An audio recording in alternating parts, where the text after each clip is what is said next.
राधे राधे, जय श्री कृष्णा। मैं सीमा सिंह आप सभी को सादर प्रणाम करती हूँ। आज मैं आपको ज्येष्ठ मास के महात्म्य का 28वां अध्याय सुनाने जा रही हूँ। अब तक हमने 27 अध्याय सुने हैं। ज्येष्ठ मास की सभी कथा कहानियां भी मैंने आपको सुनाई। ज्येष्ठ मास में केले के पेड़ को सींचने की, बड़ पीपल और आंकड़े के पेड़ को सींचने की, तुलसी माता की और साथ ही मैंने केले के पेड़ को सींचने की सभी कहानियां सुनाई। आशा करती हूँ आपको सभी कहानियां अच्छी लगी होगी। आइए अब हम ज्येष्ठ मास के महात्म्य का 28वां अध्याय सुनते हैं। शौनकादि 88,000 ऋषि मुनियों ने स्कंद मुनि से पूछा कि हे स्कंद मुनि जी, आपने हमें ज्येष्ठ मास का महात्म्य सुनाया, जिसे सुनकर हम तृप्त नहीं हो पा रहे हैं। कृपया करके आप हमें ज्येष्ठ मास के व्रतों का महात्म्य और सुनाइए। इतना कहकर स्कंद मुनि ऋषि मुनियों से बोले कि हे ऋषि मुनियों, मैं तुमसे ज्येष्ठ मास के व्रत का महात्म्य कहता हूँ, जिसके सुनने मात्र से इस भरत खंड में मुक्ति कुछ दुर्लभ नहीं रह जाती। इस संसार सागर को पार करने वाले भगवान, जिनके स्मरण मात्र से ही मनुष्य सब पापों से छूट जाता है। इस संसार में मनुष्य जन्म अत्यंत दुर्लभ है। अच्छे कुल में जन्म लेना उससे भी दुर्लभ है, और फिर सदाचारी होना, अच्छी संगति को प्राप्त करना तो और भी दुर्लभ है। भगवान की भक्ति और ज्येष्ठ मास के व्रत अत्यंत ही शुभ कारक है। जो भगवान के आश्रित ज्येष्ठ मास के व्रतों को करता है, उसी मनुष्य का जीवन सफल है और वही मनुष्य धन्य है। जो बुद्धिमान मनुष्य ज्येष्ठ मास में भगवान को प्रसन्न करता है, उसके सभी काम सफल होते हैं, उसे सभी सिद्धियां सुलभ हो जाती है। जो मनुष्य देह धारण करके भी ज्येष्ठ मास में स्नान नहीं करता, व्रत नहीं करता, उसके शरीर में सैकड़ों पाप वास करते हैं। जो मनुष्य ज्येष्ठ मास में प्रातः काल उठकर स्नान करता है, उससे देवता प्रसन्न होते हैं। ज्येष्ठ मास में पवित्र नदियों में जाकर स्नान करने से उसके हजारों जन्मों के पापों का नाश हो जाता है। यदि किसी झरने, स्रोत, तालाब, बावड़ी, कुएं पर जाकर स्नान किया जाए तो उसके उसी क्षण हजारों पाप नष्ट हो जाते हैं। यदि पुष्कर, प्रयाग, गंगा आदि तीर्थों में जाकर स्नान किए जाए तो उसके पुण्य की संख्या का वर्णन तो कोटि देवता भी कहने में असमर्थ हैं। जो रेवा नदी, भास्कर नदी, सागर के संगम में ज्येष्ठ मास में 3 दिन भी स्नान करता है तो उसके समस्त पाप उसी क्षण नष्ट हो जाते हैं। जो ज्येष्ठ मास में नर्मदा में 3 दिन भी स्नान कर लेता है तो उसकी 7 पीढ़ियों को कभी भी गरीबी का मुंह नहीं देखना पड़ता। जो प्रातः एक पक्ष तक गोदावरी में स्नान करता है, वह सब पाप कर्मों से मुक्त होकर भगवान के लोक को प्राप्त होता है। जो ज्येष्ठ मास में आंवला, तिल और बीलपत्र के जल से स्नान करता है, उसके सभी पाप नष्ट हो जाते हैं। भगवान के पैर के अंगूठे से निकलने वाली गंगा का जो ज्येष्ठ मास में प्रातः समय स्मरण भी कर ले तो उसके कई जन्मों के पापों का नाश हो जाता है। फिर स्नान के पुण्य का तो कहना ही क्या। जो ज्येष्ठ मास में भगवान के चरणामृत को सिर पर धारण करता है, उसके जन्म जन्मांतर के पाप भस्म हो जाते हैं। ज्येष्ठ मास में स्नान करने से मनुष्य देवता के तुल्य हो जाता है, और स्नान से 10 गुना फल भगवान के नाम का स्मरण करने से मिलता है। यही ज्येष्ठ मास में 10 गुना फल होकर देता है। बिना स्नान के सभी कार्य निष्फल हैं। स्नान ही सत्य सनातन धर्म है। धर्म, अर्थ, काम और मोक्ष के फल की प्राप्ति होती है, जिससे मनुष्य जन्म मरण से रहित हो जाता है। चाहे आध्यात्म विद्या के जानने वाले हो या वेदों के पारगामी हो या कितने ही बड़े दानी क्यों न हो, बिना ज्येष्ठ मास के स्नान के वह शुद्ध नहीं होता। जो मनुष्य स्नान करके अपनी देह को भगवान के आश्रित करता है, उसकी सभी क्रियाएं सफल हो जाती है और उसे वह पूर्ण फल देने वाली होती है। सब पापों के नाश और देवताओं को प्रसन्न करने के लिए ज्येष्ठ मास में स्नान अवश्य करना चाहिए, क्योंकि इससे पापों का नाश होता है, गरीबी दूर होती है, जन्म जन्मांतर के रोग दोग पीड़ा का नाश हो जाता है। प्रातः समय उठने पर तथा ग्रहण के पश्चात मनुष्य स्नान के बिना शुद्ध नहीं होता। यदि स्नान की शक्ति न हो तो भस्म से ही स्नान कर लेना चाहिए, क्योंकि भगवान के नाम का स्मरण और चरणामृत बिना स्नान के ग्रहण नहीं करना चाहिए। जो विशुद्ध आत्मा ज्येष्ठ मास में स्नान करके नारायण भगवान का दर्शन करती है, उसी का जीवन धन्य है, वही धन्य है। स्कंद मुनि आगे बोले कि हे विप्रगणों, मैं तुम्हें एक पौराणिक कथा सुनाता हूँ। लोक प्रसिद्ध वृंदारक नाम का एक ब्राह्मण था। वह वेद शास्त्र का ज्ञाता, धनवान और अपने भाई बंधुओं से युक्त था। उस ब्राह्मण की रूप और गुण से युक्त एक स्त्री थी, परंतु वे निसंतान थे। निसंतान होने के कारण वे अत्यंत दुखी रहते थे। उसने अपनी स्त्री देवसेना के साथ चिरकाल पर्यंत सुख भोगा, परंतु वृद्धावस्था के प्राप्त होने पर पुत्रहीन होने के कारण वह अत्यंत दुखी रहता था। वह मनी मन सोचता था कि बिना पुत्र के मेरी और दो दैहिक क्रिया कौन करेगा, कौन मेरा अंतिम संस्कार करेगा, मैं अपने पितृ ऋण से कैसे मुक्त हो पाऊंगा, मेरे इस धन का कौन उत्तराधिकारी होगा। उसने संतान के निमित्त अनेक तरह के व्रत, उपवास, दान पुण्य करे, लेकिन सब निष्फल रहे। जब वृद्धावस्था को प्राप्त हो गया तो वह ब्राह्मण संतान न होने के कारण अपने प्राणों को त्यागने के निमित्त गहन वन में चला गया। वन में जाकर उसने अन्न जल त्याग दिया। वह वायु पीकर ही तपस्या करता रहा। 4 दिन तक वह ब्राह्मण बिना अन्न जल के रहा। तब चौथे दिन वह मूर्छित होकर जमीन पर गिर पड़ा। सब पर दया करने वाले भगवान उसके निश्चय को जानकर उस ब्राह्मण के पास बूढ़े ब्राह्मण का वेश धारण करके पहुँचे। बूढ़े ब्राह्मण के वेश में भगवान ने उस ब्राह्मण से कहा कि अरे ब्राह्मण, तुम कौन हो, कहाँ से आए हो और अपने प्राणों का त्याग क्यों करना चाहते हो। तब उस ब्राह्मण ने भगवान रूपी ब्राह्मण से अपने मन की पूरी बात बताई। तब उस ब्राह्मण की पूरी बात को जानकर भगवान रूपी ब्राह्मण ने उस ब्राह्मण से कहा कि अरे ब्राह्मण, तुम वापस अपने घर लौट जाओ। अब मैं तुम्हें एक व्रत बताता हूँ, उस उत्तम व्रत को धारण करो। ज्येष्ठ मास के आने पर जितेंद्रिय होकर प्रतिदिन सूर्य उदय से पहले उठकर किसी पवित्र नदी में स्नान करो। पूरे ज्येष्ठ मास में ब्रह्मचर्य का पालन करो, हविष्यान्य भोजन करो, त्रिविक्रम भगवान का पूजन करो, दही चावल का नैवेद्य अर्पण करो और दही चावल ही दान में दो। देव वृक्षों की पूजा करो, अर्थात बड़ पीपल, आंकड़े, केले और तुलसी के पेड़ की पूजा करो। ब्राह्मणों को, गरीबों को और मंदिरों में जल का दान करो। हे ब्राह्मण, इस उपाय के करने से तुमको निश्चय ही पुत्र की प्राप्ति होगी। ऐसा कहकर भगवान अंतर्ध्यान हो गए और वह वृंदारक ब्राह्मण भी वापस घर को आया।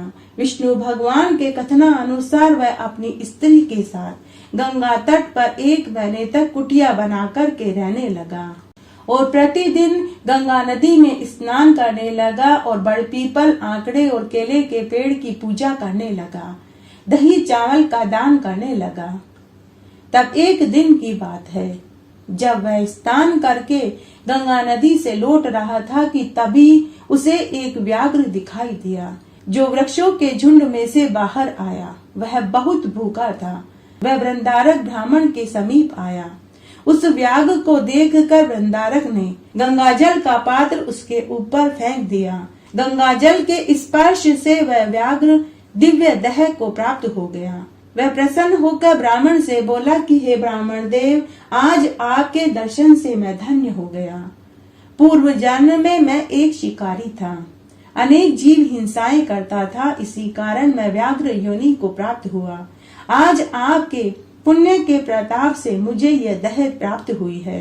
हे ब्राह्मण, आपने ऐसा कौन सा पुण्य किया जिससे मुझे यह नई देह प्राप्त हुई है और मैं दोष से मुक्त हो गया हूँ। तब वृंदारक ब्राह्मण ने व्याघ्र से कहा कि मैंने पूरे 1 महीने तक ज्येष्ठ मास में गंगा नदी में स्नान किया, बड़ पीपल, आंकड़े और केले के पेड़ की पूजा करी और जल का दान किया। तब दिव्य देहधारी उस व्याघ्र ने वृंदारक ब्राह्मण से कहा कि हे ब्राह्मण, आप अपना पुण्य मुझे सौंप दीजिए ताकि मुझे मुक्ति मिल सके।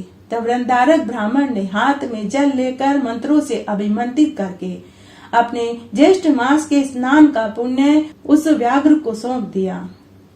वह व्याघ्र उसी समय दिव्य देह धारण करके दिव्य वस्त्र और अलौकिक आभूषणों से सुसज्जित होकर ब्राह्मण को प्रणाम कर परिक्रमा कर देवदूतों के साथ देव विमान में बैठकर स्वर्ग को चला गया।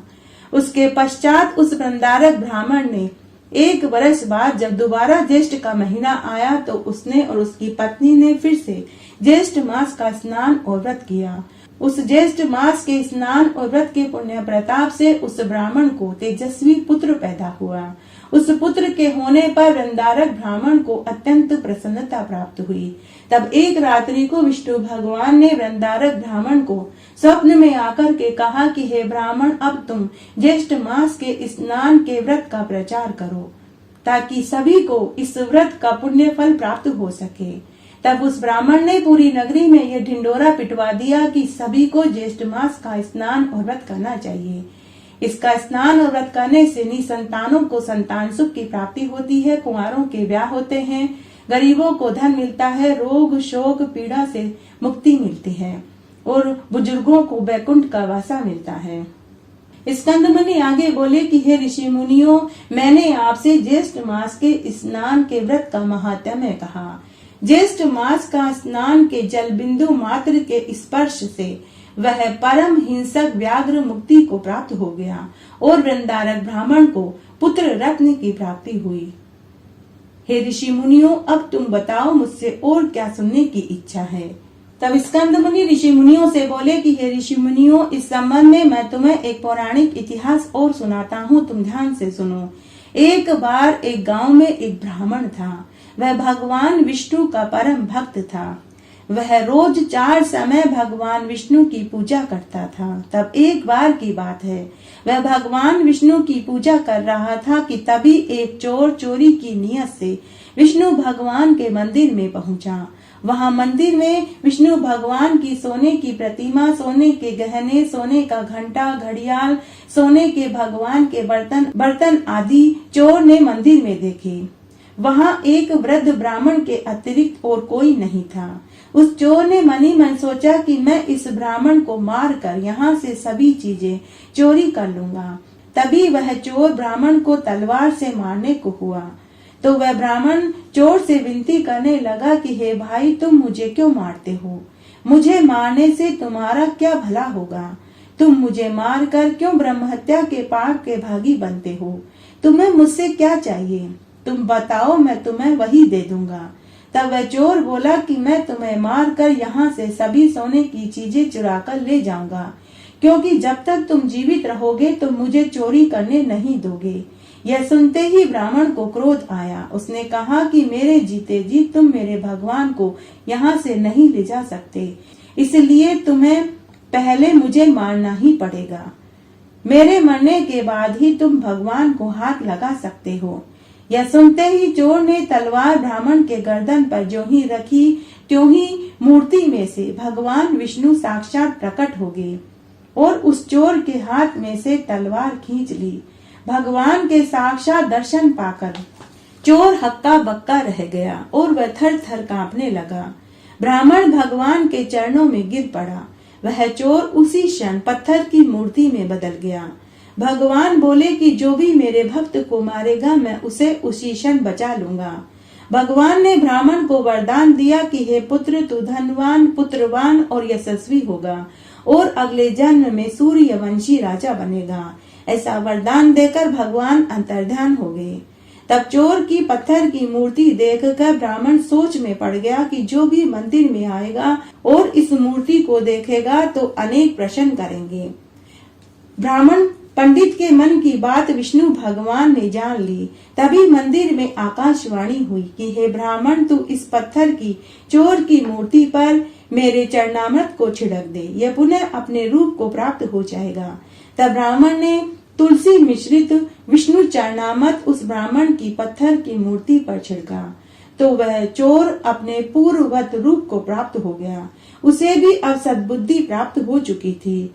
उसने भी गृहस्थ चोर का जीवन त्याग कर पूर्ण रूप से वैरागी बन गया और हरिद्वार में जाकर कठोर तप करने लगा। उसने अन्न जल का त्याग करके वायु पीकर रहने लगा। ज्येष्ठ मास की निर्जला एकादशी के दिन वह मृत्यु को प्राप्त हो गया।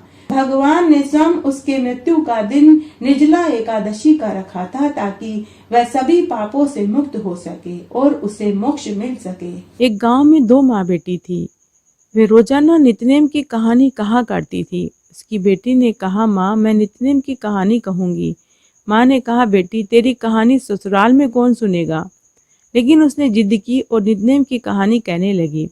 उसकी शादी हुई, ससुराल गई तो वह सबसे कहती कि मेरी कहानी सुन लो। सभी कुछ न कुछ बहाना बनाकर टाल देते, कोई कहानी नहीं सुनता तो वह भूखी रहती। एक दिन पड़ोसन बोली कि मैं तेरी कहानी सुनूंगी। पड़ोसन आती, कहानी सुनती तो बहू खाना खा लेती। तब ननद ने अपनी माँ से कहा कि माँ, भाभी पड़ोसन के कहने पर तो खाना खा लेती है और हम कहते हैं तो खाना नहीं खाती है। माँ ने कहा कि तू पड़ोसन को घर में आने ही मत दे। तब ननद पड़ोसन को घर में आने नहीं देती। पड़ोसन आती नहीं, बहू कहानी सुना नहीं पाती तो वह भूखी ही रहने लगी। तब एक दिन ससुर ने पूछा कि बहू कैसी है, तो सास ने कहा कि अच्छी है, कामकाज तो कर लेती है मगर खाना नहीं खाती है।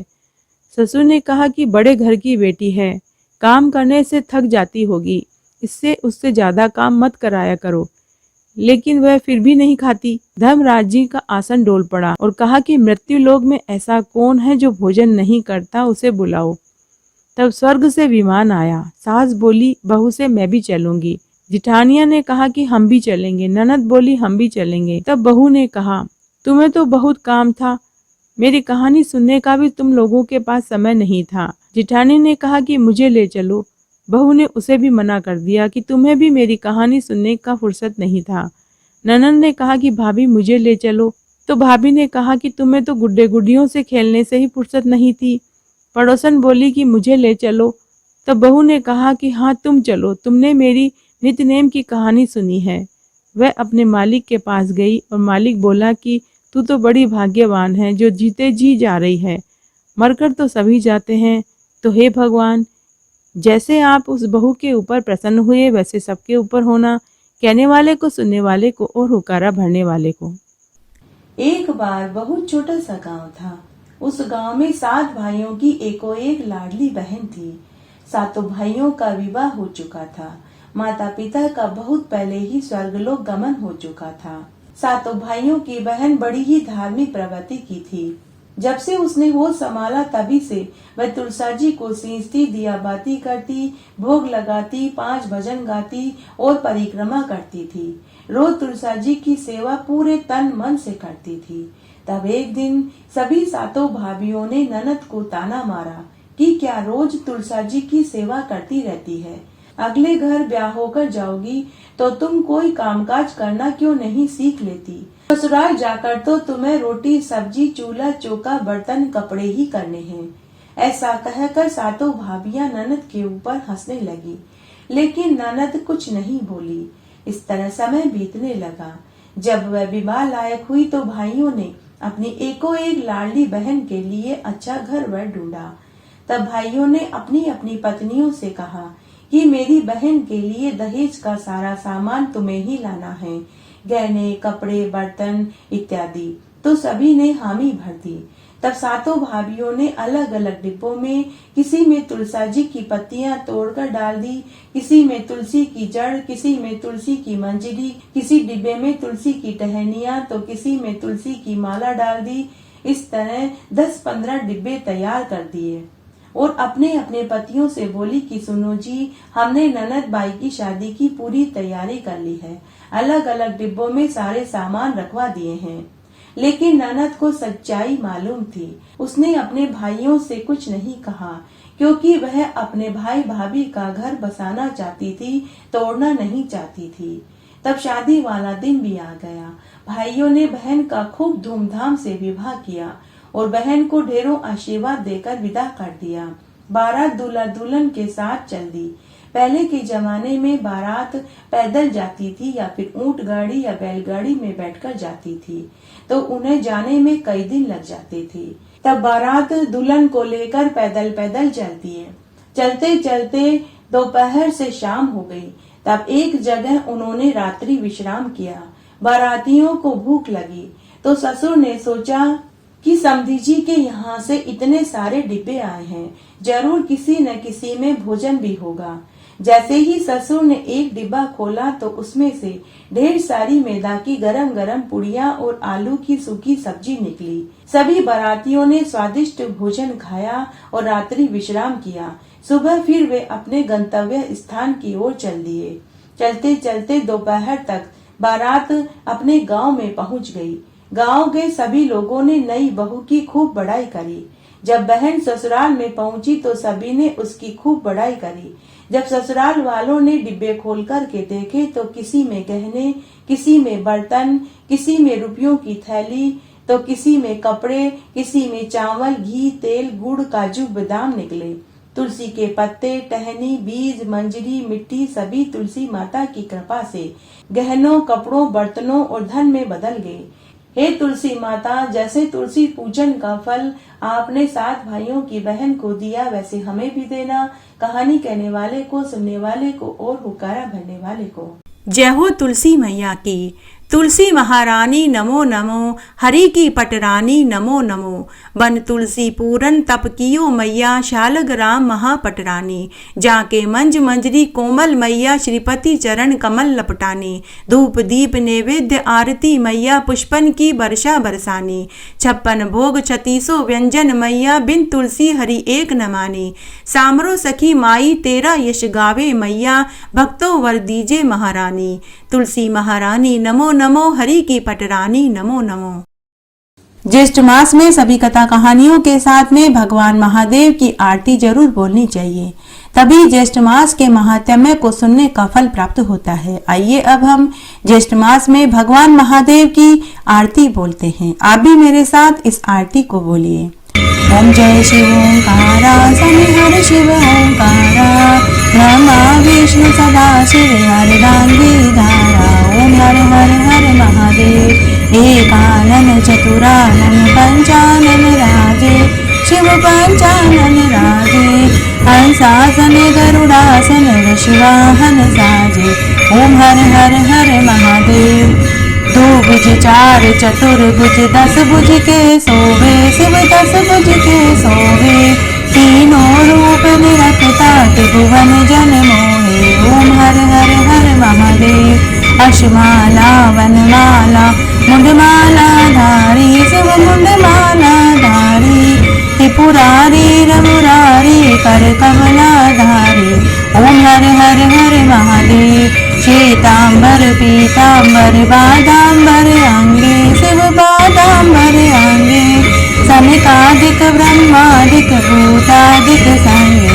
ओम हर हर हर महादेव। कर के मध्य कमंडल चक्र त्रिशूल धरता, शिव चक्र त्रिशूल धरता।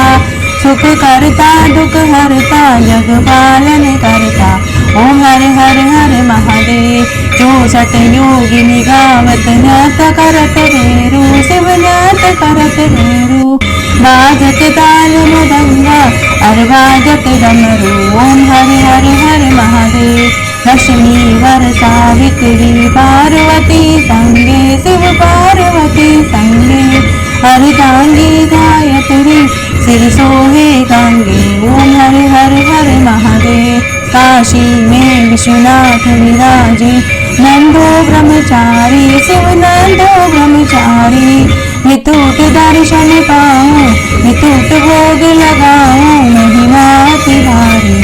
ओम हर हर हर महादेव। ब्रह्मा विष्णु सदा शिव जानत अविवेका, शिव जानत अविवेका। प्रणवाक्षर के मध्य ये तीनों एका। ओम हर हर हर महादेव। त्रिगुण स्वामी जी की आरती जो कोई जन गावे, शिव जो कोई जन गावे। कहत शिवानंद स्वामी मन वांछित फल पाए। ओम हर हर हर महादेव। ओम जय शिव ओंकारा, बोले हर शिव ओंकारा। बोले पार्वती का प्यारा, बोले ओढ़त मधुछाला। बोले बरसत जलधारा, बोले पीवत भंग प्याला। बोले पहनत मुंड माला, प्यारा। बोले भोलेनाथ सदा शिव, काशी विश्वनाथ सदा शिव, पार्वती का प्यारा। ओम हर हर हर महादेव। इस तरह आज हमने ज्येष्ठ मास का 28वां अध्याय सुना। आशा करती हूँ यह आपको जरूर पसंद आएगा। मेरे साथ बने रहने के लिए आपका धन्यवाद। आगे आने वाली कथा कहानियों के लिए भी आप इसी तरह मेरे साथ बने रहें। धन्यवाद।